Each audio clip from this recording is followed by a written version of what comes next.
San Miguel Arcángel, con tu luz ilumínanos. San Miguel Arcángel, con tus alas protégenos. San Miguel Arcángel, con tu espada defiéndenos. Amén. En el nombre del Padre, y del Hijo, y del Espíritu Santo. Amén. ¿Quién como Dios? ¿Y después de Dios? Muy bien, vamos a sentarnos.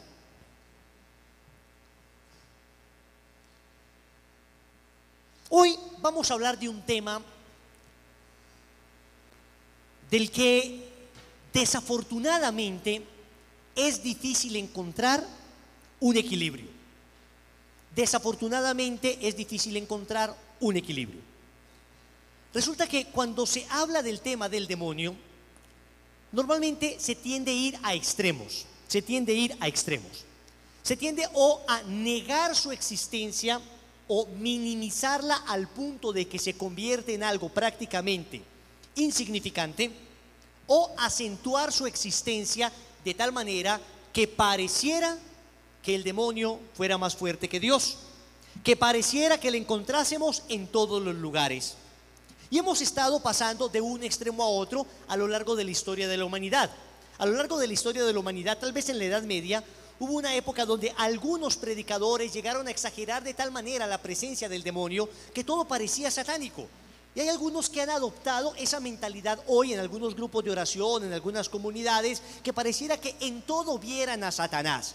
En cualquier imagen, en cualquier gráfico, en cualquier situación, en cualquier ambiente, en cualquier acción, parecieran ver la acción del maligno. Pero también, y tal vez más común, otras personas que pareciera que no le ven en ninguna parte, ni siquiera en aquellas acciones franca y deliberadamente satánicas, ni siquiera en aquellas personas que abiertamente se reconocen como adoradoras de Satanás. Pareciera que ni allí le encontraran. Es más, algunos satanistas hoy se atreven a decir que sí, son satanistas, pero que es una manera de rebelarse contra los principios morales del cristianismo, porque en el fondo ellos ni siquiera creen en la acción de Satanás. Es más, algunos se atreven hasta a hacer pactos y ritos satánicos, aún negando su existencia, la existencia de Satanás, haciendo creer de alguna manera que esto es solamente una protesta contra la fe y moral judeocristiana. Y los encuentras, personas con signos demoníacos, con estrellas invertidas, que te dicen: no, es que no existe, ni Dios ni esto existe, simplemente lo estoy haciendo para rebelarme contra la fe judeocristiana.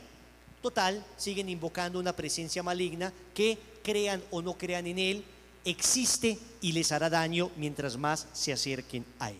Y quiero empezar con una cita de San Juan Crisóstomo, un extraordinario santo, predicador impresionante, que lograba una síntesis de la fe tremendas y lograba resumir en muy pocas palabras contenidos muy profundos. Decía él: no es para mí ningún placer hablaros del demonio, pero la doctrina que este tema me sugiere será para vosotros muy útil. No es para mí un placer hablar de este tema. Es más, me resulta incómodo hablar de ese tema, no quisiera tener que hablar de ese tema, pero resulta que la utilidad pastoral, moral, espiritual de este tema es tan grande que es necesario hablar de esto. Es necesario hablar de esto. Porque repito, en alguna época se exageró su presencia, hoy prácticamente en ninguna parte se habla de él. Es más, tenemos que reconocer con cierta tristeza que incluso en homilías, que el texto habla completamente de la acción de Satanás y de cómo Jesucristo vence la acción de Satanás, hay que reconocer con tristeza que en muchísimas ocasiones se hacen verdaderos malabares para esquivar hablar de este tema, por considerarse un tema espinoso, o por considerarse un tema mítico, o por considerarse un tema pasado de moda, o por no atemorizar a la gente, en fin. Entonces hay que hablar de ese tema, y hay que hablar de manera equilibrada, porque si no, vamos o a ignorarlo o a temerle, y ambos extremos son dañinos, Si lo ignoramos, si tú crees que no existe, pues no te vas a defender de alguien que crees que no existe. Si un ejército desconoce la realidad de sus enemigos, pues no va a entrenar para defenderse de ellos, va a bajar la guardia. Por eso Monseñor Alfonso Uribe Jaramillo decía que la más grande estrategia de Satanás en estos días consiste en negar su propia existencia, en negar su propia existencia. Si tú crees que no existe, no te vas a defender de él, pero porque creas que no existe, no deja de existir. Porque yo crea que la Torre Eiffel no existe, pues no deja de existir. En París sigue allí la Torre Eiffel. Porque yo crea que el mal no existe, no deja de existir. Mi pensamiento no modifica la realidad. Entonces yo no creo que exista. Igual te puede atormentar, igual te puede poseer, igual te puede obsesionar, igual te puede oprimir, igual te puede tentar. Pero tampoco puedo decir, es que existe y es más fuerte que Dios. De ninguna manera, de ninguna manera. No deja de ser una criatura de Dios, no deja de ser una criatura de Dios. San Juan Pablo II, al hablar de este tema, decía que era importante mantener un equilibrio para no llegar a ningún extremo. En una catequesis del 13 de agosto de 1986 dijo: es preciso aclarar la recta fe de la Iglesia frente a aquellos que la alteran, exagerando la importancia del diablo o de quienes niegan o minimizan su poder maligno, o quienes niegan o minimizan su poder maligno. Entonces, señores, vamos a hablar de lo que habla, de lo que dice, de lo que creemos en la iglesia, de lo que aparece en la palabra de Dios y de lo que la experiencia nos ha venido demostrando a lo largo de estos años. Lo primero que tenemos que decir es que este tema es importante para entender la vida espiritual en términos de combate. Desafortunadamente, una infiltración progresiva de espiritualidades orientales nos han hecho perder la combatividad de la fe. Nos han hecho creer que fe o que espiritualidad o que creencia en un ser espiritual, en un Dios, es más o menos sinónimo de un estado de armonía interior, un estado de flor de loto, repetir un mantra para después producir una especie de serenidad, buscar unos ciertos equilibrios emocionales, vibrar más o menos a una misma armonía de una vibración cósmica. Y esta espiritualidad de la nueva era, o esta pseudoespiritualidad de la nueva era, nos ha hecho perder la noción combativa de la fe. El apóstol San Pablo, en la carta a los Efesios, en el capítulo 6, versículo 10, habla de la necesidad de combatir y explica que nos encontramos en una lucha, en un combate espiritual. Si tú ves detalladamente el Padre Nuestro, te das cuenta que al final pedimos al Señor que nos libre del mal. En latín se dice sed líbranos a malo. En realidad la traducción sería líbranos del maligno, que nos libre del maligno, porque hay un combate, porque hay una lucha que debemos librar. Y si tú no entiendes tu vida espiritual como una lucha, si tú no entiendes que en el momento del bautismo y especialmente en la confirmación se te animó a ser soldado de Dios, entonces tú no podrás llevar una vida cristiana sólida, porque mantendrás siempre principios débiles, porque tu moral será deficiente, una moral tibia, una moral relativista, porque no sentarás posición respecto a temas delicados en la vida, respecto al tema del aborto, respecto al tema de la castidad, respecto al tema de la adoración al verdadero Dios, respecto al tema de la oración. Siempre vas a mantener una actitud tímida, no vas a hablar del tema con nadie, porque es mejor no discutir con nadie, porque es mejor no entrar en conflicto con nadie. Siempre una actitud de cobardía para imponer ante todo paz, serenidad, que no haya dificultad, que nadie pelee, que nadie se enoje. No, a veces hay que defender la fe, a veces hay que plantar posiciones, a veces hay que pararse en la universidad, en el colegio, en el grupo de amigos y esgrimir argumentos, aunque haya gente que se disguste. Hay que hacerlo con toda la caridad, pero con toda la claridad. La fe implica combate, la fe implica necesariamente una lucha. Y también la lucha interna, la lucha contra el pecado, repito, es una lucha, es un combate. En ocasiones tu concupiscencia, tu inclinación desordenada te inclinará de alguna manera a algún pecado, al placer, al poder, al tener desordenado, y tendrás que combatir internamente contra esto. Pero también el demonio aparecerá como el enemigo que querrá que violentes la ley de Dios, que la quebrantes. Aparecerá como el que te insinuará el pecado, aparecerá con sus tentaciones a tratar de seducirte. Y ahí tienes que combatir, y ahí tienes que luchar, como en el Evangelio de San Mateo, en el capítulo 4, versos del 1 al 12, donde nuestro Señor Jesucristo va al desierto de Judá a enfrentarse contra el demonio y sus tentaciones, y al final termina diciéndole: apártate, Satanás. Esto es un combate, señores. Esto es un combate que deliberadamente tenemos que librar, y hay que armarse de valor para librar este combate. ¿Quién como Dios? ¿Y después de Dios?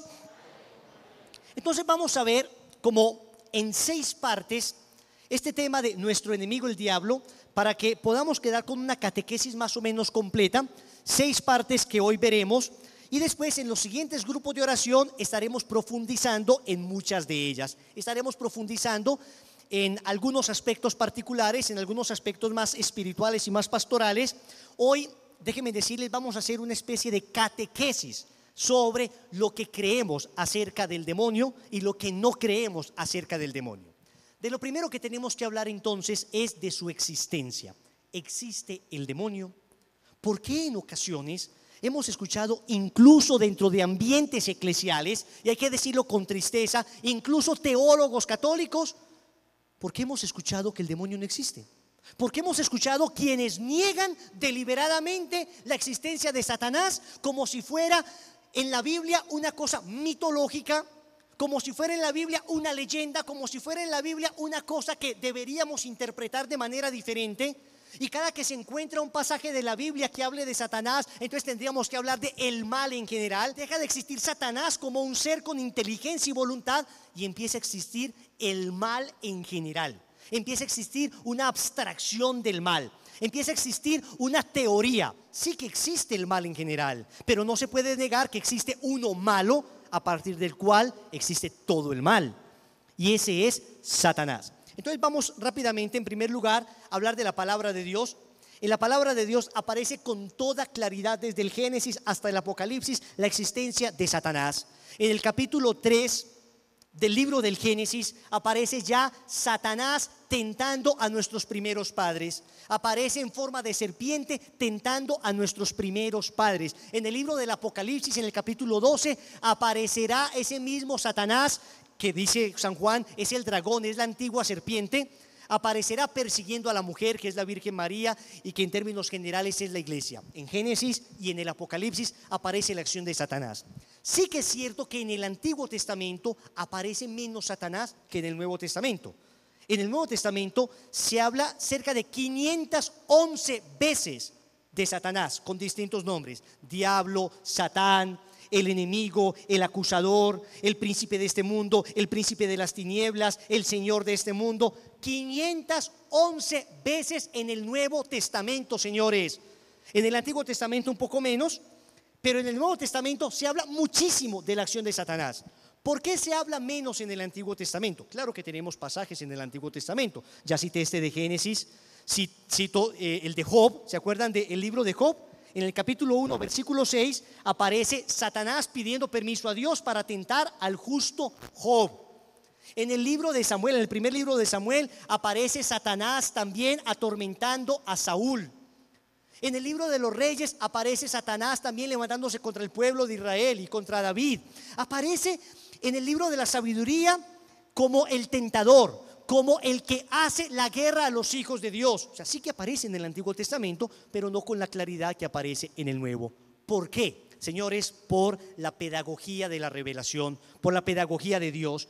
Dios fue revelando progresivamente a Israel, que era un pueblo monoteísta. Monoteísta significa que creía en un solo Dios, que estaba rodeado de pueblos politeístas, es decir, que creía que había muchos dioses. Dios fue revelándole progresivamente a este pueblo de Israel su presencia, su divinidad, que Él era el creador de todo lo que existía, y solo a través de un proceso de madurez el pueblo de Israel fue comprendiendo que no es que exista un Dios del bien llamado Yahvé y un Dios del mal llamado Satán. No, que había un Dios que era el creador de todo y que aún Satán se sometía a ese Dios. Entonces por eso fue progresivo, para que Israel no fuera a creer que había un Dios malo, un Dios perverso que sería Satanás, más o menos opuesto al Dios bueno y más o menos con igual magnitud.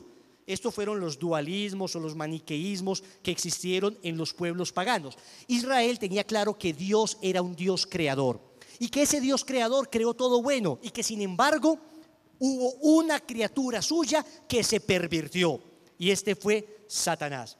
Algunos teólogos, malos teólogos, dicen hoy que Jesús en el Nuevo Testamento sí que habló de Satanás y aparece denunciando la acción de Satanás y expulsando a Satanás, pero que Jesús en realidad sabía que Satanás no existía, que simplemente Jesús estaba metido en la época. Entonces, como en la época todos los judíos creían en ese ser malo, Jesús en todo caso hablaría también de Satanás para no escandalizar entonces, pero que realmente Jesús no creía en eso.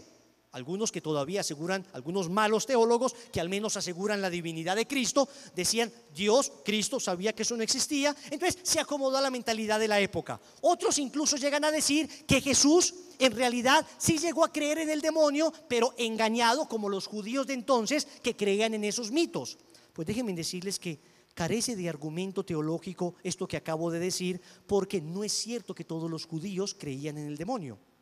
Había unos judíos, una secta judía que se llamaban los saduceos. Entre los judíos había varias sectas. Conocemos la más conocida de ellas, los fariseos. Los fariseos creían, claro, en el demonio, creían en los ángeles, pero los saduceos, y entre los saduceos estaban algunos de los más importantes rangos del pueblo de Israel, esta gente no creía en el demonio.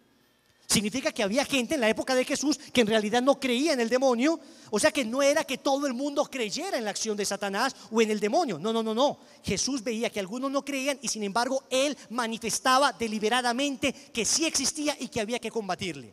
Es más, señores, si usted quita el demonio de la Biblia, si usted quita el demonio del Nuevo Testamento, la obra de Jesús se pierde por completo. Usted no entiende de qué vino a salvarnos Cristo. Porque para el pueblo de Israel, Jesús, el Mesías, sería un Mesías político.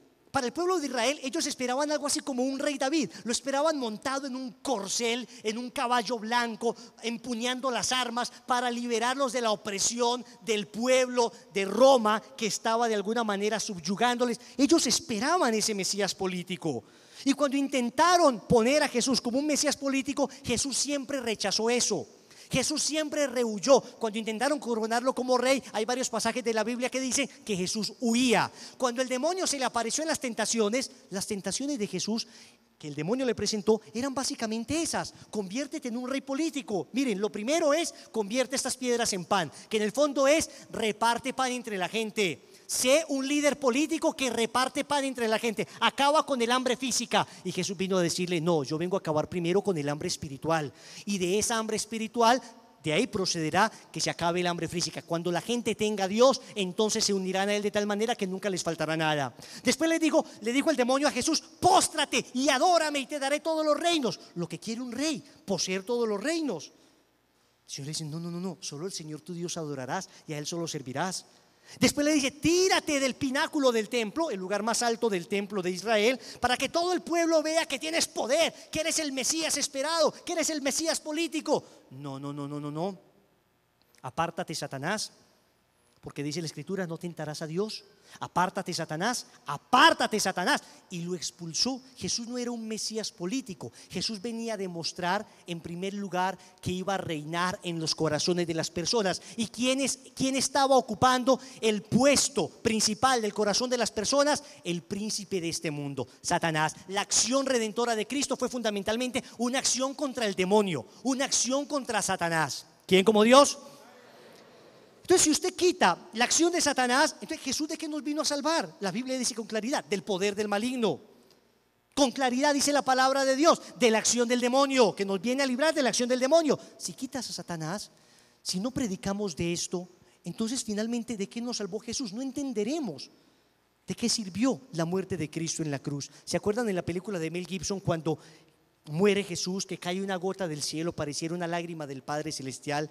En la pasión de Cristo, cuando cae la lágrima y que empieza de repente todo a temblar, ¿se acuerdan que aparece Satanás como encadenado, como gritando en los infiernos? Mel Gibson logra retratar eso en la película de una manera bastante dramática, mostrando que el fin del poder de Satanás sobre el hombre fue la muerte de Jesucristo en la cruz. Entonces, definitivamente nosotros en la Biblia creemos con toda certeza que se habla de Satanás como un ser que existe, como un ser real. Pero luego es que la tradición de la iglesia, por unanimidad, ha hablado de la acción del demonio. No ha habido un solo santo, no ha habido un solo padre de la iglesia, no ha habido un solo papa en toda la historia de la humanidad que haya negado que el demonio exista. Solo ahora, en los últimos 30, 40, 50 años, a algunos teólogos se les ha ocurrido la fabulosa idea de que no existe el demonio. Mire lo que dice el Papa Pablo VI respecto a la existencia del demonio. Y Pablo VI lo decía en medio de una tremenda crisis, de la crisis posconciliar, donde después del Concilio Vaticano II muchos empezaron a negar todas las verdades de la fe.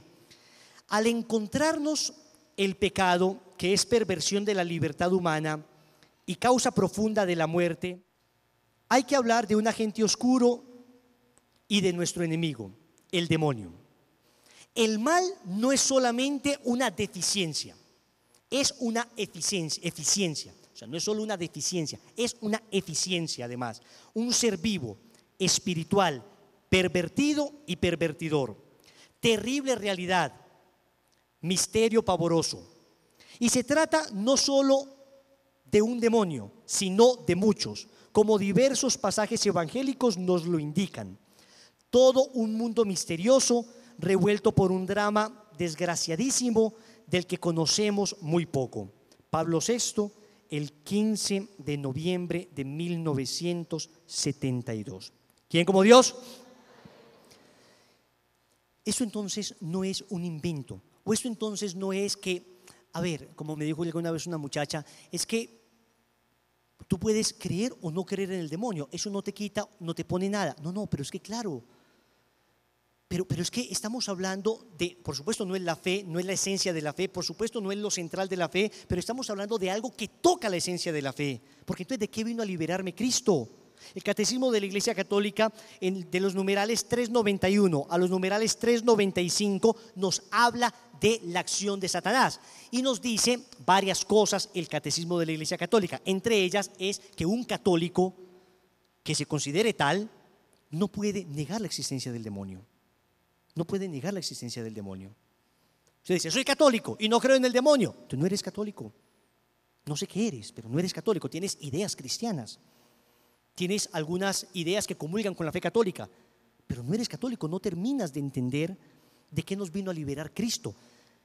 Entienden que el problema de la no existencia del demonio no es que nos guste que exista el demonio, quisiéramos que no existiera, pero toca directamente la salvación de Cristo, toca directamente el carácter redentor de la muerte de Cristo. Negar la existencia de Satanás es negar que Cristo nos liberó de su acción. Entonces, finalmente, ¿Cristo para qué murió? ¿Qué diferencia hay entonces entre Cristo y Buda? ¿Qué diferencia hay entre Cristo y Saint Germain y cualquier otro iluminado que simplemente nos dio un buen ejemplo de morir por alguna causa noble? No, la muerte de Cristo trajo efectivamente el poder para vencer a Satanás. ¿Quién como Dios? Muy bien. Entonces dijimos, existe el demonio. Esto lo confirma la palabra de Dios, lo confirman los santos, lo confirma el magisterio de la iglesia, lo vimos en el catecismo, pero lo confirma la vida diaria, lo confirma la experiencia cotidiana. Señores, yo he tenido la oportunidad, y créanme, ha sido una bendición, de poder acompañar a múltiples sacerdotes exorcistas en diversos momentos de exorcismo. Y créanme que lo que uno ve allí es para no tener duda alguna de la existencia de Satanás. Duda alguna de la existencia de Satanás. Al primer exorcista que acompañé en un exorcismo oficial, el padre José, un sacerdote comboniano, yo tenía entonces 17 años, o sea, esto fue la semana pasada, y me ha tocado ver algo realmente impresionante. Esto fue a una chica que llevaba un largo proceso de exorcismos. Entiendan que los exorcismos no se hacen simplemente una vez y ya, no, son rituales y rituales y rituales de exorcismos. Entonces era uno de las sesiones, no sé si era la 4, la 5, la 6. Llego al cuarto, el sacerdote, el padre tenía el ritual de exorcismo con sus debidas aprobaciones. El sacerdote empezó el proceso de exorcismo, la chica estaba sentada en una silla, tenía 3 personas al lado y lado, y unos hombres así llenos de músculos, unos hombres muy fuertes. Entonces yo me iba a poner ahí y me sentaron, me dejaron en una esquina, había una señora rezando en una esquina y yo en la otra esquina rezando. Empieza el sacerdote el proceso de exorcismo y empieza esta chica a gruñir. Hasta ahí, bueno, cualquiera puede gruñir. Pero cuando esta chica en medio del ritual de exorcismo empieza a levantarse y se le empiezan a crispar las manos, como a voltear, y empiezo a ver que el cabello se le empieza a elevar, yo dije esto no es tan normal, esto no se logra tan fácil, esto no puede ser producto de efectos visuales, lo estoy viendo yo. Y se le tira al sacerdote y estos señores le intentan agarrar a esta muchacha que tendría, qué sé yo, 19 años tal vez. Y empiezo a ver cómo esta muchacha comienza a tirar a los tipos de 85, 90 kilos contra las paredes, así como si fueran hojas de papel. Cuando yo veo eso, entonces toda la doctrina, todo lo que había aprendido, todo lo que había escuchado, me pareció insignificante al lado de la realidad que palpaban mis ojos. Yo tenía 17 años. Entonces yo veía eso, yo solamente decía que no me mire, que no me mire, que no me mire, que no me mire. Porque tiraba a la gente y se le acercaba más al sacerdote. Claro, los otros se reincorporaban, intentaban agarrarla, y hubo un momento donde el padre le dio una orden y cayó en el piso inmediatamente, y ahí los hombres pudieron agarrarle, siempre con mucha fuerza, en medio de un forcejeo terrible. Es tremendo porque las contorsiones casi acrobáticas que hacía esta chica eran sorprendentes. Entonces yo me voy acercando progresivamente en medio de la oración y también un poco de la curiosidad, porque claro, yo ya había leído la doctrina, pues yo tenía muy clara la existencia de Satanás, sabía que existían exorcismos, pero era mi primera vez en un exorcismo. Cuando me acerco más y más y más a ver cómo esta muchacha se desfiguraba, botaba babasa, su rostro era absolutamente irreconocible, veo que el sacerdote toma una imagen de Nuestra Señora, la medalla milagrosa, una imagen pequeñita. No sé si el padre la tenía o si ella la cargaba, no recuerdo exactamente, solo sé que la agarra y se la pone en el brazo izquierdo, se la pone. Y esta mujer comienza a gritar: me quema, me quema, me quema. Pero no la canción pues de que me quema, me quema, me quema. No, le quemaba de verdad, literalmente. Entonces yo dije, bueno, pues será. Miren, yo la verdad he sido un poco racionalista. Entonces yo siempre trato como de buscar alguna explicación, pues racional, ¿no? Digamos, puede ser que todo esto sea un show, puede ser que la niña tenga algún tipo de patología psicológica. Entonces yo siempre lo pensaba, pero claro, yo creo además en esto, estoy seguro de que el demonio puede invadir una persona, pero no por un grito voy a creer que es la acción de Satanás. Pero cuando yo veo que le quitan la medalla o se cae la medalla y que le queda marcada la imagen de Nuestra Señora en el brazo, la imagen de la medallita ahí, entonces lo primero que pensé yo es: ¿con cuánta fuerza le habrá hecho el padre para que le quede marcada la imagen? Créanme.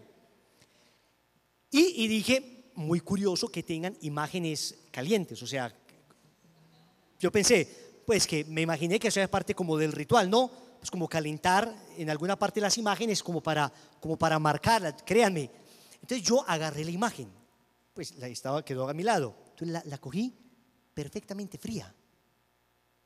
Entonces yo dije, bueno, el caso es que terminó el ritual de exorcismo, la pobre muchacha quedó vuelta a nada, y ya después pues yo me quedé ahí como hablando con ella, como cuéntame a ver qué fue lo que pasó, y le dije que me mostrara la mano, tenía el brazo todavía eso.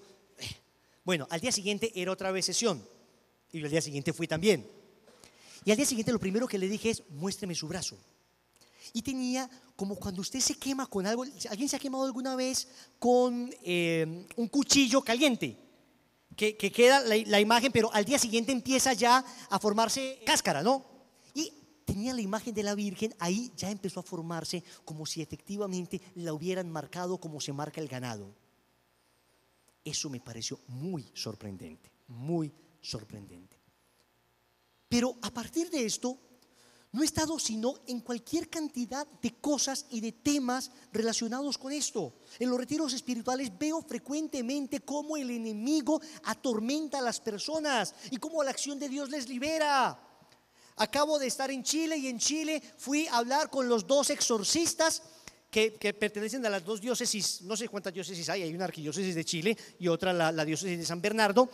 Por lo menos de esas 2 fui y estuve en sesión de exorcismo con el sacerdote exorcista de la arquidiócesis de Chile, y exactamente lo mismo. A una muchacha estuvimos acompañándole, estuvimos orando, haciendo intercesión, y las manifestaciones son muy semejantes. De verdad que aparecen cosas tremendas.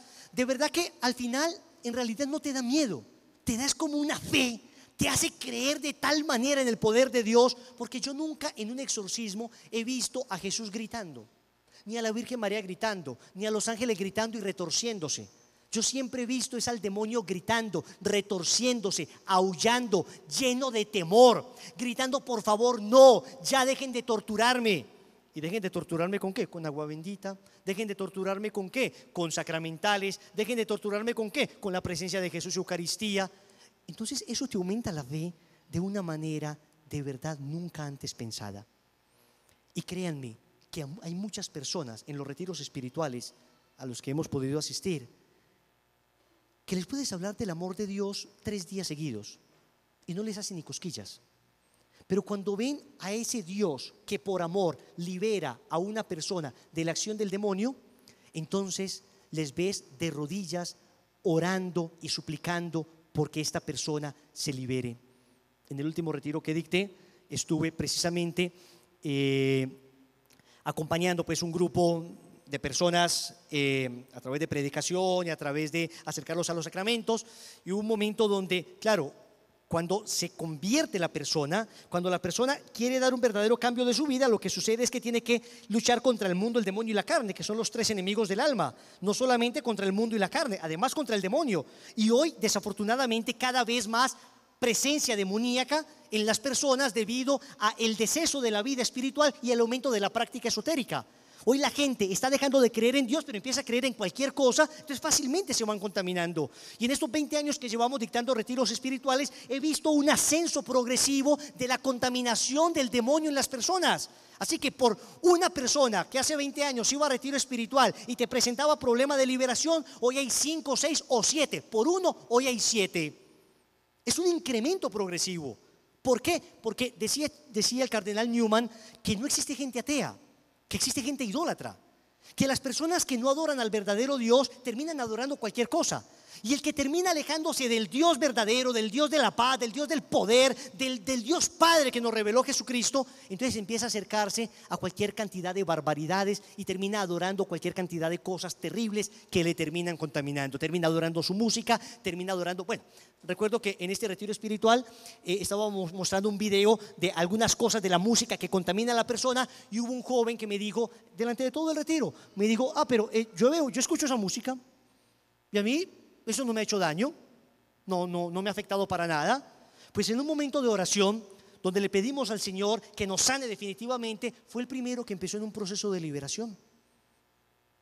Entonces, no vengan a decirme que esto es un invento, porque es que lo vemos aquí, en Ecuador, en Venezuela, lo vemos en Chile, lo vemos en todas partes, en Estados Unidos, en México, en todas partes donde vamos y dictamos retiros espirituales, vemos esta acción del mal. Pero vemos sobre todo cómo Dios vence al mal. ¿Quién como Dios?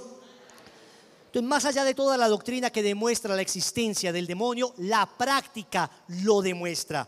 Basta que vayas donde un exorcista. ¿Y saben qué?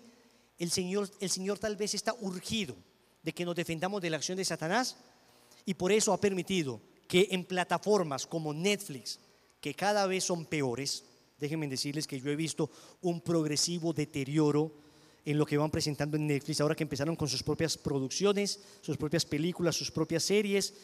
Yo creo que es que no hay una sola a la que uno pueda decir, esta se salvó. No, contaminadísimas en materia sexual, contaminadísimas en materia de nueva era. O sea, de verdad que siempre tratan de meter algo de ideología de género, y lo más de curioso, casi todas estas películas y series propias de Netflix terminan mal.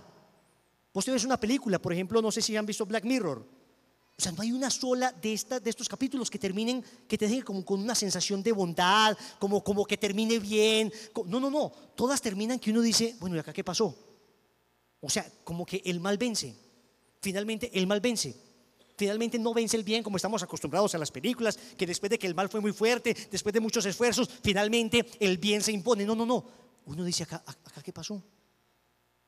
Bueno, entonces, pero aún en medio de esa cantidad de cosas terribles que hay algunas cosas que todavía se salvan, y entre ellas hay un documental sobre el padre Gabriel Amorth, el demonio y el padre Amorth, el demonio y el exorcista creo que se llama, ¿no? Y es un documental qué hizo el autor de la película, el director de la película El Exorcismo. Lo pueden buscar en Netflix, no sé si todavía esté. Pero es un documental muy bien logrado, porque el director de la película El Exorcista, el director de la película El Exorcista, pues contacta al padre Gabriel Amor y dice que hizo esta película, pero que jamás había estado en un exorcismo, y le pide permiso para presenciar un exorcismo. Y el padre Amor le da permiso, y le da permiso para que grabe el exorcismo, y aparece grabado el exorcismo. Y aparece, realmente no es un exorcismo muy fuerte, es decir, para lo que hemos visto, uno lo ve y uno creería que es una cosa mucho más fuerte. No. Si ya has estado en exorcismos, seguramente no te va a impresionar la manera como convulsiona a la persona, no. Lo que sí impresiona es cómo se le duplica la voz a la posesa. Eso sí impresiona. Porque el tipo no tiene cámaras profesionales, el tipo está grabando con una camarita, tipo Handycam, pues una camarita ahí, porque no le dejan llevar pues una gran producción para esto, no. El padre Amor le dice, solo tú con una cámara sencilla. Y en medio del exorcismo se le escucha doble la voz a la posesa. Y este tipo lleva esto a distintos científicos, y los científicos se quedan pasmados al ver esto. Y dicen que no tienen cómo explicarlo. Algunos psicólogos y psiquiatras intentan catalogarlo en algún tipo de patología, pero dicen, no terminamos de encontrar, nunca había visto esto. Y yo pensaba dentro de mí, Dios mío, y eso que no han visto nada. De verdad, cuando uno lo ve, uno dice, esto no es nada para lo que sucede. ¿Quién como Dios? Y después de Dios, ¿para dónde vamos? Muy bien. Entonces, existe el demonio. Pero, ¿quién es el demonio? ¿Quién es el demonio? ¿Cómo es que existe un ser así de perverso? ¿Cómo es que existe un ser que nos quiere hacer tanto daño? Pues bien. Lo primero que hay que hablar es de los ángeles, porque el demonio es un ángel. El catecismo de la Iglesia Católica, para las personas que están escribiendo, habla detalladamente de los ángeles en el numeral del 325 al 330, del 325 al 330. Esto que voy a decir es común a los ángeles y a los demonios, porque los demonios siguen siendo ángeles perversos, pero siguen teniendo naturaleza angelical. Y escúcheme en esto, existen como tres tipos diversos de naturaleza. Existe lo sobrenatural, la naturaleza que está sobre cualquier otra naturaleza, y lo sobrenatural pertenece solo a Dios. Existe lo natural, que pertenece al ámbito humano, y existe entre lo sobrenatural y lo natural, lo preternatural, que es precisamente, significa lo que está al medio entre lo sobrenatural y lo natural. Entonces, no está al nivel de Dios, pero es superior al nivel humano. Los ángeles se ubican en lo preternatural. ¿Qué dice el catecismo? Se lo resumo. Primero, dice que la existencia de los ángeles es dogma de fe. O sea, lo que les acababa de decir. Si usted es católico y dice, no creo en esto, entonces no es católico. Segundo, dice que son seres espirituales. ¿Qué significa que son seres espirituales? Que no tienen materialidad, que los ángeles realmente no tienen cuerpo. Son, según Santo Tomás de Aquino, espíritus puros. Pero eso significa dos cosas fundamentalmente: que tienen entendimiento y que tienen voluntad. Los ángeles comprenden cosas y los ángeles hacen cosas. Tienen entendimiento y voluntad, tanto los buenos como los malos. Entendimiento y voluntad. Son seres personales, eso también significa que sean espirituales, y que sean seres personales significa, en otras palabras, que no son energías cósmicas. Hoy la nueva era nos ha hecho creer que todo lo espiritual se resume en términos energéticos. Esos son conceptos de filosofías y espiritualidades orientales. Eso no corresponde a la fe cristiana. Los cristianos creemos en la energía como un fenómeno físico. Tú puedes estudiar la energía como un fenómeno físico, pero no como un fenómeno espiritual. Un fenómeno espiritual para nosotros es un espíritu, no una energía. Entonces Dios no es para nosotros una gran energía, porque una energía no es ser personal. Es decir, una energía no te abraza, una energía no te perdona, con una energía no puedes hablar. ¿Cuándo fue la última vez que hablaste con un bombillo? ¿Cuándo fue la última vez que hablaste con un toma eléctrico? Nunca. Uno no entabla relación con las energías. En cambio, con las personas, sí, tú hablas con tu papá, tú hablas con tu mamá, tú hablas con tu esposa, tú hablas con tu novia, tú hablas con tu Dios, hablas con tu ángel de la guarda, porque tienen entendimiento y voluntad. Entonces, esta pseudo espiritualidad oriental que ha contaminado a algunos cristianos con creencias en energías espirituales debe ser purificada. Nosotros creemos que son seres personales, son seres además inmortales. Tienen una inteligencia intuitiva. ¿Qué significa eso? Atentos con esto que voy haciendo aplicaciones prácticas. Que tú y yo como seres humanos entendemos de manera discursiva. ¿Qué significa de manera discursiva? Que yo te conozco a ti y en el primer encuentro pues conozco un poquito de tu personalidad, en el segundo encuentro conozco de tu familia, en el tercer encuentro conozco de tu economía, en el cuarto encuentro voy conociendo progresivamente. Los ángeles son capaces de captar toda la realidad una vez la conocen. Nosotros vemos una botella y vamos viendo, bueno, es de plástico, contiene agua, tiene tapa. Vamos entendiendo progresivamente. El ángel es capaz de intuitivamente captar el quid, la esencia de las cosas. Por eso es que muchas veces los demonios ayudan a personas nigromances o ayudan a personas que trabajan con la brujería. Usted va donde una bruja y usted va donde la bruja y comienza la bruja a decirle cosas de su vida. ¿Cómo es esto que me dice cosas de mi vida? Cosas que nadie más sabía. Pero claro, porque es que el demonio sí sabe todas esas cosas de ti. Puede que te conozca en ese instante, pero en ese instante aprende todo de ti y es capaz de decirte cosas ocultas. Y la gente queda fascinada. ¿Conoce el demonio el futuro? No. El demonio no puede conocer el futuro porque el demonio no es omnisciente, no lo puede conocer todo, pero puede suponer de manera muy certera tu futuro. Puede intuir tu futuro, así como yo puedo intuir algo de tu futuro también. Si yo sé, por ejemplo, que Sandra trabaja en un colegio y en ese colegio entran a las 7 de la mañana, yo puedo intuir que ella a partir de la semana que viene se levantará a las 5 de la mañana. Y te voy a decir, el lunes de la semana, dentro de 15 días, te levantarás a las 5 de la mañana. Y a las 6:30 estarás saliendo de tu casa y estarás regresando a tu casa a las 5 de la tarde. Claro, con lo que yo conozco puedo más o menos intuir su comportamiento. Piensen que una persona podría hacer eso y piensen en una persona muy capaz que podría intuir mucho más. Pero el demonio es mucho mejor psicólogo que el mejor psicólogo que tengamos y puede intuir mucho más. Por eso en muchas cosas el demonio puede acertar. No porque conozca el futuro, sino porque de acuerdo a tu comportamiento y tus circunstancias podría llegar a intuir. Por eso es que en muchas ocasiones la gente va donde los brujos y le dicen algo y se cumplió. Claro, porque el demonio es capaz de llegar hasta allá. Nunca con precisión, nunca con perfección, pero sí con intuición. ¿Quién como Dios? Los ángeles en general son mensajeros de Dios, servidores de Dios, y son más perfectos que toda la creación visible. O sea, en naturaleza, escúchenme en esto que les voy a decir, en naturaleza los ángeles superan nuestra perfección.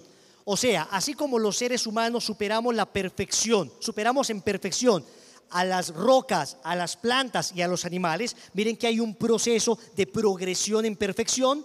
Claro, es mucho más perfecto una planta que una roca, porque una planta tiene vida, pero es mucho más perfecto un animal que una planta, porque este animal, además de vida, es capaz de, tiene motricidad, es capaz de expresar sentimientos, pero es más perfecto un ser humano que un animal, porque el ser humano además tiene una naturaleza espiritual, es capaz de trascender, es capaz de verse desde afuera. Un animal nunca ha sido capaz de contemplar su propia existencia. O sea, no conocemos un solo graffiti de un animal que sea capaz de percibirse a sí mismo. Un perro que se dibuje a sí mismo no existe.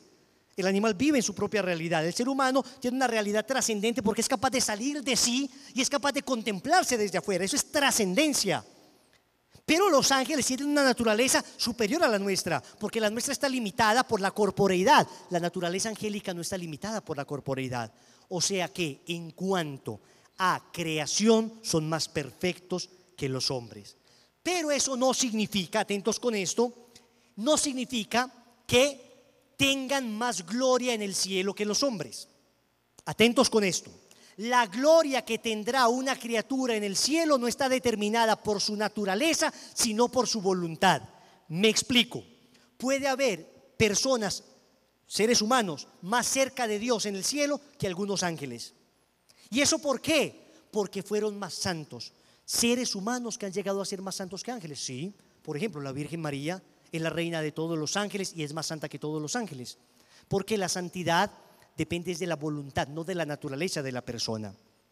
Pero también la maldad depende de la voluntad, no de la naturaleza. Asimismo podría llegar a ver, dice el padre Antonio Fortea, famoso sacerdote exorcista de España, podría llegar a ver un ángel, una persona más mala que un demonio. Más mala que un demonio. Porque depende de la naturaleza, perdón, depende de la voluntad, no de su naturaleza. ¿Quién como Dios? ¿Quién como Dios? Miren que vamos comprendiendo cosas del demonio. Entonces, estamos hablando de los ángeles en general, pertenecen a una realidad preternatural. Estamos hablando de que ellos superan en perfección a cualquier criatura visible, porque ellos son criaturas invisibles. Cuando nosotros en el credo decimos, creo en un solo Dios Padre Todopoderoso, Creador del cielo y de la tierra, de todo lo visible. Cuando decimos de lo invisible nos referimos precisamente a los ángeles, son creación invisible de Dios. Hasta ahí, digamos, todas estas son atributos comunes de los ángeles. ¿Quiénes son los demonios entonces? ¿Qué pasó con los demonios? El Catecismo de la Iglesia Católica en el numeral 391 dice que ellos fueron creados buenos por Dios, pero se pervirtieron a sí mismos. Los demonios fueron ángeles creados buenos por Dios que tuvieron una prueba. ¿Cuál prueba? No sabemos exactamente.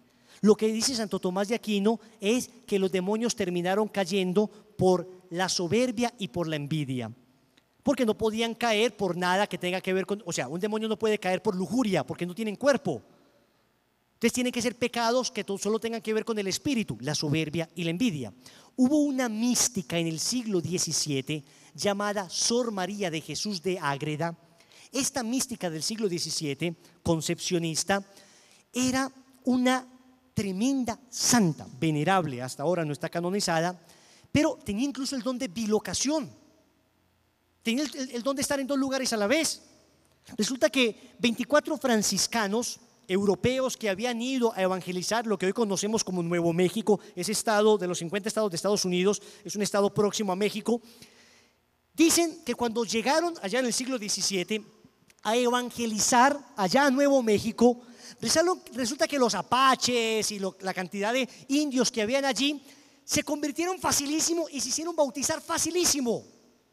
Y ellos decían que una bella dama azul les había hablado del evangelio.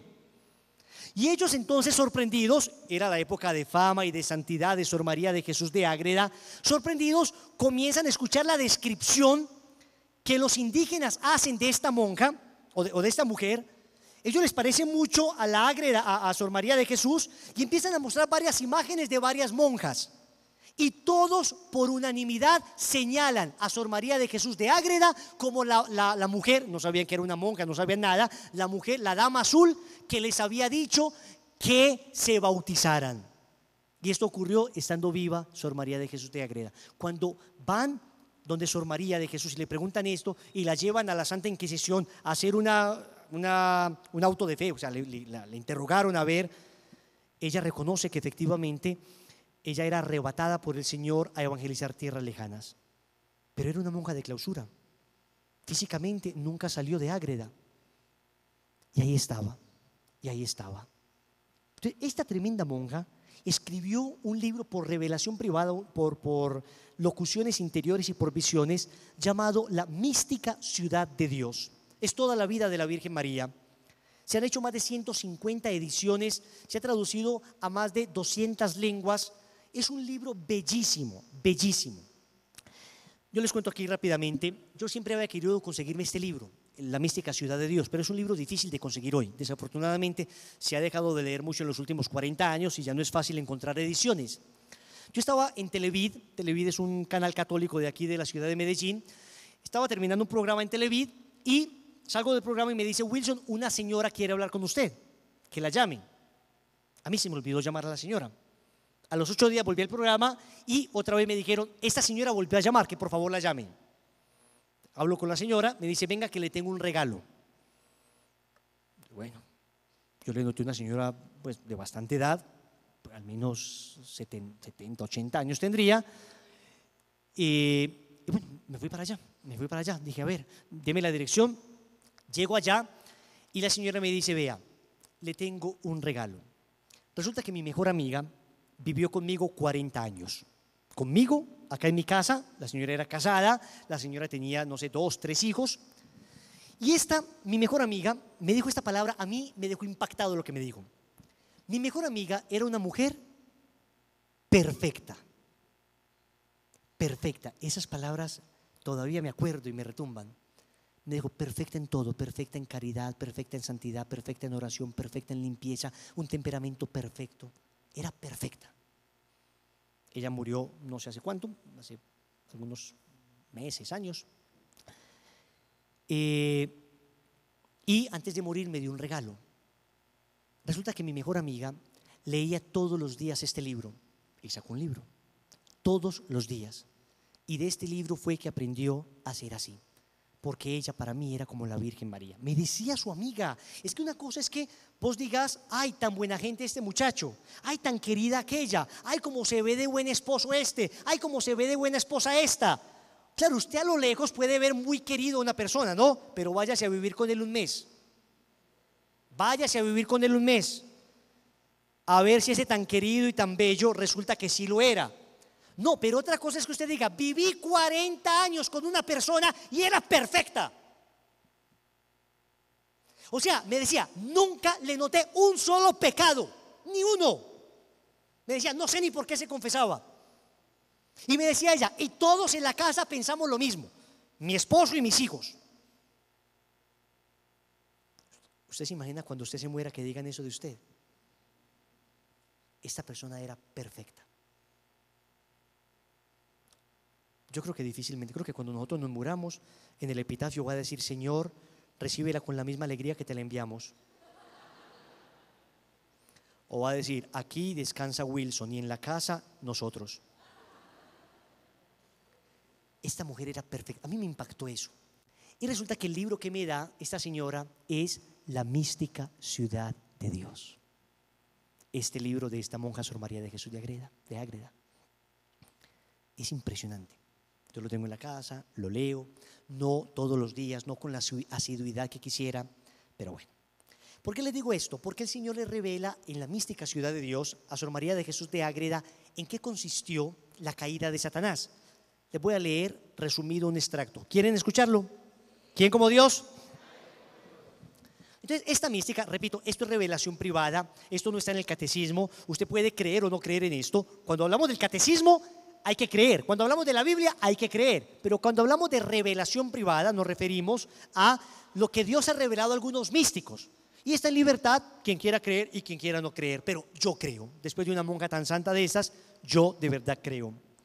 Dice, Dios infinitamente justo determinó manifestar a los ángeles inmediatamente después de su creación el fin por el cual los había creado. Estamos entonces en el cielo, en la creación de los ángeles. Para ello les dio 3 mandatos. Primer mandato, que le adorasen y reverenciasen como a su creador y sumo Señor. Creo que todos los ángeles dijeron amén, no hay ningún problema, pues ni que fueran tontos. Si Dios los creó, pues por supuesto Dios es superior. El segundo mandato, manifestó Dios a sus ángeles que iba a crear al género humano y que la segunda persona de la Santísima Trinidad se haría hombre. ¿Quién es la segunda persona de la Santísima Trinidad? A este Dios hombre le habrían de reconocer por cabeza, adorándole y reverenciándole. Acá es, dice, sigue Sor María de Jesús de Ágreda, donde el demonio comenzó, bueno, ese ángel que era un serafín del más alto coro de los ángeles, resulta que los ángeles están divididos en 9 coros angelicales. Serafines, querubines, tronos, dominaciones, principados, potestades, principados, virtudes, potestades, arcángeles y ángeles. Son 9 coros angelicales y este era un serafín del más alto coro angelical. Él decía, ¿por qué la segunda persona de la Trinidad se va a hacer hombre si es inferior? ¿Por qué no se hace ángel? Para elevar la dignidad de los ángeles. Pero hasta ahí obedeció. El tercer mandato, habrían de tener por superiora a una mujer en cuyas entrañas tomaría carne el unigénito del Padre. Ante estos decretos de la divina voluntad, aquel ángel creado bueno por Dios se rebeló, afirmando que no estaba dispuesto a servir ni a obedecer, y cayó del cielo arrastrando la tercera parte de los ángeles con él. Venerable Sor María de Jesús de Ágreda, Mística Ciudad de Dios, numerales del 82 al 104. ¿Quién como Dios? Cuando le dijeron que una criatura, pues digamos que el demonio hasta admitiría que Dios hecho hombre fuera superior a él, seguía siendo Dios, pero cuando dijeron que una criatura humana, la madre del Mesías, la madre del Verbo encarnado, iba a ser la reina de él, no pudo con su soberbia y dio un grito que en la tradición conocemos como el non serviam, no serviré. Y a partir de eso toda su belleza se tornó en fealdad, toda su luz se tornó en oscuridad. Y después de Dios, y el demonio se revela. El catecismo de la Iglesia Católica habla entonces de esta caída que fue por soberbia, pero la mística Ciudad de Dios nos cuenta cómo fue. En el libro del Apocalipsis, en el capítulo 12, en el versículo 4, se dice que Satanás, que ese dragón, arrastró con su cola la tercera parte de las estrellas. Todos los teólogos y padres de la iglesia han dicho que esa tercera parte de las estrellas se refiere a los demonios. Se refiere a que de 3 partes de ángeles que hay en el cielo, una tercera parte se convirtió en demonios y 2 terceras partes permanecen siendo ángeles buenos. Significa, para nuestra tranquilidad, que siempre habrá más ángeles buenos que demonios. Siempre habrá más ángeles buenos que demonios. ¿Quién como Dios? Hemos visto la existencia del demonio. Hemos visto la naturaleza del demonio, en qué consiste su naturaleza. Hemos visto la caída del demonio. Y ahora vamos a ver y hablar de la acción del demonio. ¿Cómo actúa el demonio? ¿De qué manera? Y debemos decir que el demonio fundamentalmente actúa a través de la mentira. El demonio es el padre de la mentira. La mentira es el arma por excelencia de Satanás. Y el Señor lo advierte con mucha claridad. Quiero que lo escuchen detenidamente, porque la principal alma del demonio precisamente es esa, es su mentira. Es un mentiroso, como dice Juan 8:44, que adquiere las mejores apariencias para seducir a sus víctimas. O sea, escúcheme, si usted cree que el demonio a usted se le va a aparecer en la noche con cachos, cola, dientes, oliendo a azufre, meneando la cola, usted está muy equivocado. El demonio no se le va a aparecer así, porque si se le apareciera así, ¿sabe usted qué haría? Correría a buscar un cura para confesarse, se transformaría su vida al instante, lleno de miedo, llorando, se iría a comulgar a la iglesia. No, el demonio se te va a aparecer a través de la mentira, con estrategia. Miren esto. Es un lobo vestido con piel de oveja, dice Mateo 7:15. Este ángel de las tinieblas va incluso a disimularse y se disfrazará de ángel de luz, segunda de Corintios 11:14. He aquí por qué su actividad es constantemente señalada como engañosa y de extravío para las naciones o para la tierra.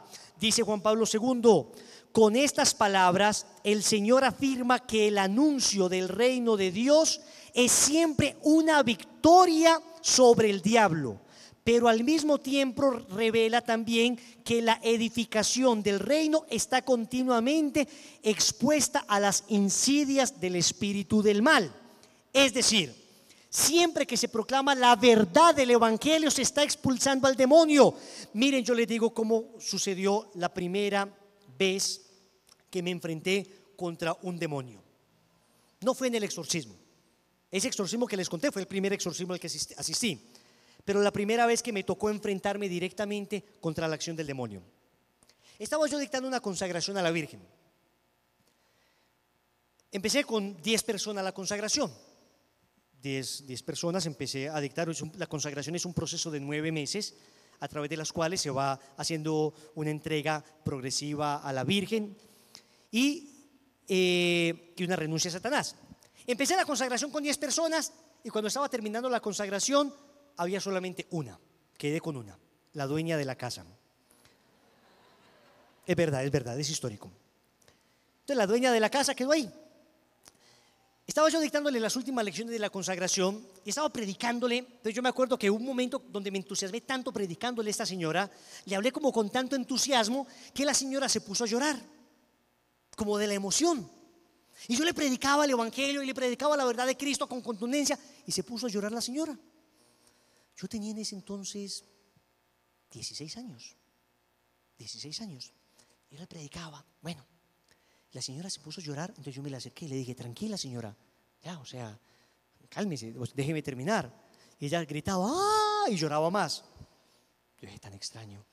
Entonces me le acerqué y como que le levanté la cabeza y me miró, dio un grito y empezó a reírse. El llanto se convirtió en burla. ¡Ja, ja, ja, ja, ja, ja! Entonces yo veía que eso no era como normal. Y se levantó, ¡ja, ja, ja, ja, ja! Y empezó a reírse. Y era una señora equilibrada, pues yo había estado todo el tiempo en la consagración con ella. Entonces cuando yo veo eso y yo veo su mirada, que del llanto pasó como a la burla, entonces yo dije: acá hay una acción maligna. Yo había visto cosas, pero era la primera vez que me enfrentaba solo contra esto. Entonces pensé: bueno, a ver, el demonio lo que detesta es la humildad. Entonces yo me fui a una esquina y me puse de rodillas y comencé a hacer actos de humillación. Empecé a decir: Dios mío, yo soy nada, tú eres todo, me abandono en ti. La consagración la dictábamos como a las 5 de la tarde, era una sala grande, ya eran más o menos las 6:15, empezaba a caer ya la noche. Entonces recuerdo que me dice ese espíritu: ja, ja, ja, estás solo y tienes miedo. Yo no había notado que estaba solo ni tenía miedo, pero cuando me dijo eso, pues noté que estaba solo y me empezó a dar miedo, porque yo notaba esa risa, la voz tan diferente. Entonces me empezó a hablar, empezó a reírse de mí, a burlarse. Y yo empecé: Dios mío, yo soy nada, tú eres todo, me abandono en ti. Dios mío, yo no puedo, tú sí puedes, me abandono en ti. Yo soy, Señor, un pobre pecador, pero tú tienes todo el poder. Empecé a orar y empieza a acercárseme la señora, a reírse: jaja, tienes miedo, me decía una y otra vez mientras se acercaba: tienes miedo. Pero mientras yo más invocaba la presencia de Dios, menos miedo tenía, más certeza en mi interior tenía de que el Señor estaba allí, de que esto había sucedido precisamente porque la presencia de Dios estaba allí. Cuando estaba más o menos a 2 metros, yo me puse de pie y agarré mi rosario y le dije: no, ni estoy solo ni tengo miedo. Entonces agarré el rosario y empecé a acercarme y ella empezó a retroceder. Y empezó a retroceder. Yo tenía 16 años. Es más o menos lo mismo, pero sin barba. Y empecé a acercarme con el rosario en mano. Y empecé a rezar: Dios te salve María, llena eres de gracia, el Señor es contigo. Y retrocedía y empecé a decir: acá está Jesús, acá está María, y en el nombre de Jesús nadie puede tocarnos y nadie nos puede hacer daño, y pierde todo poder de hacer daño en el nombre de Jesús. Y mientras decía eso, ella iba retrocediendo, iba perdiendo fuerza hasta que finalmente cayó en el suelo. Entonces yo me le acerqué, ahí empecé a rezar, empecé a hacer un momento de oración, empecé a pedirle a Dios que le ayudara a esta pobre mujer. Y de repente ella, después de un rato de pedirle a Dios y de gruñir un poco en el suelo, ella comienza a llorar nuevamente y comienza a contarme toda su vida. Me comienza a contar toda su vida. Comienza a contarme desde que tenía 4 o 5 años, a contarme cosas que había sufrido, que le habían pasado. Y yo le decía: pero venga, ¿por qué me cuenta esto? Yo no soy sacerdote. No importa, déjeme. Yo no sabía que ella estaba sanándose interiormente. Era una sanación interior hecha por el mismo Señor. Ella iba uniendo, yo no sabía qué hacer, yo ni la dirigía ni nada, yo simplemente estaba ahí escuchando. Y ella lloraba: ay, me pasó esto. Y cuando jugaba voleibol, y tenía no sé cuántos años, me pasó esto, todo. Y yo la escuchaba y yo le decía: pues entregue eso a Jesús. Lloré tranquila, entregué eso a Jesús. Eso fue como media hora todo el tiempo, todo lo que vivimos. Y en esa media hora ella se levanta radiante, se levanta llena de gozo, se levanta llena de felicidad, se levanta una persona nueva. El Señor mismo había hecho una liberación y una sanación interior, Él solito, ahí en ese instante. Fue la primera vez que yo tuve enfrente a una persona así, solito. Yo había visto algunas cosas ya, pero era la primera vez que yo lo tenía solito, y el Señor se encargó de todo. ¿Quién como Dios? Y después de Dios, cuando se predica la verdad, el demonio necesariamente tiene que salir porque no lo soporta. Y lo hemos visto en los retiros espirituales. A veces empezamos solamente la bendición y grita una persona acá, otro se levanta allí, nos intenta tirar una silla. Nos ha pasado. La predicación del Evangelio, como es clara, contundente, expulsa a Satanás. Pero existen, digamos, dos grandes acciones del mal. Una podríamos llamar la acción ordinaria de Satanás y la otra la podríamos llamar la acción extraordinaria de Satanás. El demonio lo que ordinariamente hace es tentar, pero existe la acción extraordinaria que podríamos resumir en obsesión demoníaca, cuando el demonio ataca los sentidos; opresión demoníaca, cuando el demonio ataca una parte del cuerpo; posesión demoníaca, cuando el demonio deliberadamente se introduce al cuerpo de la persona, no a la voluntad de la persona. Jamás el demonio podrá tocar la voluntad de la persona, pero sí que es cierto que el demonio es capaz de poseer un cuerpo. Y precisamente por eso existe el ritual de exorcismo. Eso lo conocemos como la acción extraordinaria del demonio. Miren lo que decía Santa Teresa de Ávila, ya para que concluyamos con la oración. Santa Teresa de Ávila, respecto al temor al demonio, decía: no entiendo estos miedos, demonio, demonio, donde podemos decir Dios, Dios, y hacerle temblar.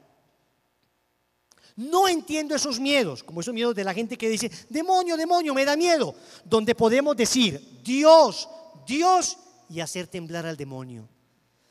No es un cristiano el que debe temblar ante la presencia del demonio, es el demonio el que debe temblar ante la presencia de un cristiano que sea portador de Cristo, que tenga Cristo dentro de sí. Concluyo con esto. Tuve la oportunidad, el regalo de Dios, de estar entrevistándome con el padre Gabriel Amort. El padre Gabriel Amort murió hace algún tiempo. Ha sido el más grande exorcista de los últimos tiempos. Fue durante muchos años el exorcista de la diócesis de Roma, del Vaticano. Y este padre, estuvimos hablando 2 o 3 horas con él, me impresionó por su vida de santidad, por su profunda humildad. Incluso hoy en el documental, cuando lo vean, se van a dar cuenta que antes de empezar el exorcismo, el padre le hace muecas al demonio, se burla del demonio. Es impresionante, empieza el padre el exorcismo y le hace... Miren, yo he leído muchos libros del Padre Amor y casi en todos aparece la cara de él. Cuando yo veía la cara del Padre Amor, siempre aparecía así, una ceja más abajo que otra, la cara así, me daba un terror. Yo decía, pues con esa cara, ¿cómo no se van a ir los demonios? O sea, yo creía que el Padre Amor era un tipo agrio, amargo. Pero cuando llegamos allá a la entrevista con el Padre Amor era de la comunidad de los Paulinos. Nosotros teníamos un sacerdote amigo, Paulino, que fue el que nos consiguió la cita. De hecho, nos hospedamos donde estaba el Padre Amor. Estuvimos ahí una semana, pero la entrevista fue solamente de 3 horas. Cuando llegamos tarde, donde el Padre Amor, porque el Padre Hernando, con el que estábamos, había entendido mal, y, en fin, se trocaron las horas. Y el que salió a recibirnos era el asistente del Padre Amor. El asistente del Padre Amor tenía 95 años. Era el que le ayudaba en los exorcismos. 95 años. Y sale a gritarle al otro padre, que ¿por qué llegan tarde? En italiano, ustedes saben que los italianos gritan mucho, y hablaba así, movía las manos, y este otro empezó a decirle, pero ¿cómo así? Bueno, se empezaron a pelear entre ellos. Nosotros solamente veíamos, ¡eco, mamá! Bueno, muy bien. Sale el Padre Amor y le dice a su asistente, ya, mis amigos, bienvenidos. Entonces le dice el Padre Hernando, en italiano le dice, padre, disculpe, me equivoqué en la hora, no te preocupes, bienvenido. Y nos acercamos a él, empezamos a hablar con él, qué bondad, qué santidad. ¿Saben qué es lo que más me impresionó? Le pregunté, padre, ¿a usted alguna vez se le ha aparecido el demonio? ¿Lo ha atormentado en la noche? ¿Ha sentido que lo oprimen? Dijo, jamás. Y he hecho más de 70,000 exorcismos. 70,000. Yo me puse a hacer cuentas y eso es muchos exorcismos al día, muchos. Claro, y a él le llegaban todos los casos que no podían en ninguna parte, se los mandaban a él, era muy frecuente. De hecho, cuando salíamos nosotros, iba entrando, yo no sé si ustedes se acuerdan de Ángel, el famoso mexicano que exorcizó el Papa en la plaza de San Pedro. Hubo un caso donde el Papa Francisco en una vigilia de Pentecostés, hace un exorcismo, bueno, impone las manos sobre una persona, eso lo llamaron el exorcismo del Papa Francisco, y esa persona comienza ahí en liberación. Nosotros estábamos en la plaza de San Pedro ese día, y nosotros estábamos ahí cuando el Papa hizo eso. Pero lo que no sabíamos es que nos íbamos a encontrar a este muchacho Ángel, después de que salimos nosotros, entrando, iba con el padre Juan Rivas, el legionario de Cristo. Ahí hablamos con él un rato, iba entrando a que el padre Amor le hiciera el exorcismo. Pero cuando le pregunto esto, el padre dice: jamás. Y me dice esto: porque cuando el padre Cándido Amantini, que fue el formador de él, me dijo que el Vaticano quería formarme a mí como el exorcista, pues yo me hice muchas preguntas y tenía muchas dudas. Pero lo primero que hice fue consagrarme a la Virgen María por el método de San Luis María Griñón de Montfort. Entonces yo le dije: padre, ¿con este? Yo: sí, con ese. Yo soy consagrado a la Virgen por el método de Montfort. El demonio jamás me ha tocado, nunca, ni un accidente ni nada. Viví en gracia de Dios todo el tiempo, viví en santidad todo el tiempo. No hay que temerle al demonio, muchachos. Hay que temerle al pecado. Eso es lo único que hay que temerle, porque es lo único que te puede mandar al infierno. El demonio no. El demonio no. ¿Y saben qué? Concluyo con esto. Hay personas a las que efectivamente el demonio les molesta. Efectivamente el demonio molesta a personas. A mí se me acercan muchos jóvenes a decirme: en la noche siento que me oprimen el pecho, siento que me mueven las cosas, siento que me tiran al piso, amanezco rasguñado, tengo un tormento en mi interior, un deseo de suicidarme, voces que me hablan. Claro, hay verdaderos problemas psicológicos, pero hay verdaderos problemas espirituales. ¿Saben cuál es el problema de esto? Dentro de 8 días lo veremos, que muchas veces coexisten ambos problemas. Hay personas que efectivamente lo que tienen es solo psicológico y creen que es un demonio. Otros que lo que tienen es solo demonio y creen que es algo psicológico. Pero el mayor problema se presenta cuando coexisten ambas cosas. Que hay un verdadero problema psicológico y hay un verdadero problema demoníaco. Y muchas personas que empiezan con un problema demoníaco terminan con un problema psicológico también. Porque si no se les trata adecuadamente, si no se hace el discernimiento adecuado, si no se les trata por todas partes, desde la ayuda psicológica y desde la ayuda espiritual, la persona se va a terminar afectando, porque nosotros somos una unidad biopsicoespiritual y su salud se comienza a afectar. Y hay personas que jamás se acercarían a Dios si no fuera porque el demonio los empieza a molestar, y por eso el demonio, aún sin él quererlo, se ha constituido en uno de los más grandes evangelizadores del siglo XXI. Porque no se imaginan cuánta gente que jamás se acercaría a Dios por una acción deliberada del demonio han terminado yendo a retiros, han terminado convirtiéndose, han terminado enmendando su vida. Por eso Dios, que es todo amor, a veces permite que la acción de Satanás llegue a esos extremos en algunas personas, porque tal vez es el único camino para llevarle a esta persona a la conversión y a la salvación. Gloria al Padre y al Hijo y al Espíritu Santo. Vamos a ponernos de rodillas. Vamos a hacer un momento de oración final. Vamos a pedirle al Señor que nos ayude a combatir.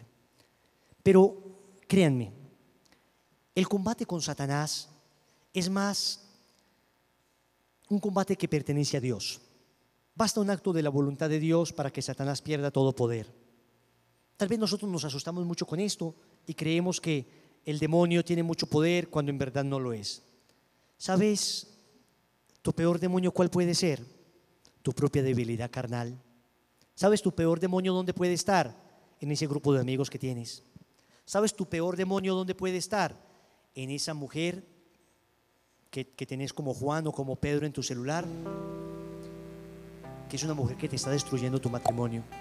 Tal vez ese es el peor demonio que tenés hoy, y tal vez es lo que Dios quiere hoy que sanes. Tu peor demonio puede estar en esa lucha contra la lujuria, en esa lucha contra una sexualidad desordenada. Tu peor demonio puede estar en ese combate contra tu vanidad, contra tu carácter, contra la mentira. Y tu peor demonio hoy puede ser esa lucha que tienes para acercarte a Dios, ese terror que tienes de cambiar de vida. Sabes que la vida que tienes no te está haciendo feliz y sin embargo persistes en vivirla de esa manera. Señores, desde ya les digo, antes del otro grupo de oración, que el mejor camino de liberarse de la acción de Satanás consiste en convertirse de verdad. Convertirse de verdad. Vas a cerrar tus ojos en este momento y es lo primero que vamos a pedirle al Señor. Vamos a pedirle que nos conceda el don de convertirnos, el don de cambiar de vida, el don de acercarnos más a Él, el don de ser mejores personas. Pero además de ser santos, no basta con ser buenas personas. No naciste para la mediocridad, no naciste para la tibieza espiritual, naciste para la santidad. ¿Cómo es que nos hemos entregado con tanta fuerza y frenesí a las cosas del mundo, pero somos tan tibios al momento de encontrarnos con las cosas de Dios? Somos tan débiles al momento de entregarnos a Dios. Vamos a pedirle al Señor en esta noche que nos conceda la gracia de liberarnos de los peores demonios que tenemos, que pueden no ser verdaderos espíritus del mal, sino tentaciones, que pueden ser inclinaciones desordenadas, que puede ser esa situación que estás viviendo. Se le llama demonio, ampliando un poco el término, abusando un poco del término, pero si lo quieres entender así, entiéndelo así. Estrictamente hablando, los demonios son espíritus, pero sí que podemos sentir que esa tentación es como un demonio, que esa lucha que estamos viviendo es como un espíritu del mal. Y no nos cabe duda que el espíritu del mal está actuando detrás de todo esto. Tienes que tomar decisiones. Tienes que emprender un camino hacia la luz. Él es el padre de las tinieblas, de la oscuridad. Sal de esa oscuridad en que estás. Observa tu vida. Observa lo que te rodea. Hay luz en tu vida. Hay luz en tu vida. En el libro del Génesis el Señor separó la luz de las tinieblas. Separa el bien del mal, los ángeles buenos de los ángeles malos. Tu vida está rodeada de luz. Tus amigos, en tu trabajo, las personas con que mantienes, las personas que se te acercan, las personas con las que están rodeadas de luz, de la luz de Dios. No me refiero a energías, me refiero a la gracia, a la bondad. Me refiero a la verdadera luz que es Cristo. Puedes ver a Cristo allí donde vives. Pueden ver a Cristo allí donde estás.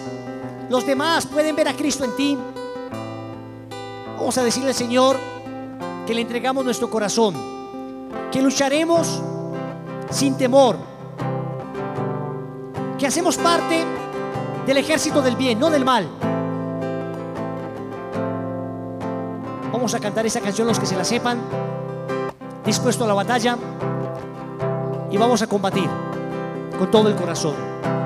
Te entrego mi corazón, a ti yo todo te doy. Estoy dispuesto a pelear, pero acompáñame, mamá, aunque todo tenga que dejar, aunque amigos deba abandonar. No voy a volver atrás, pero acompáñame, mamá.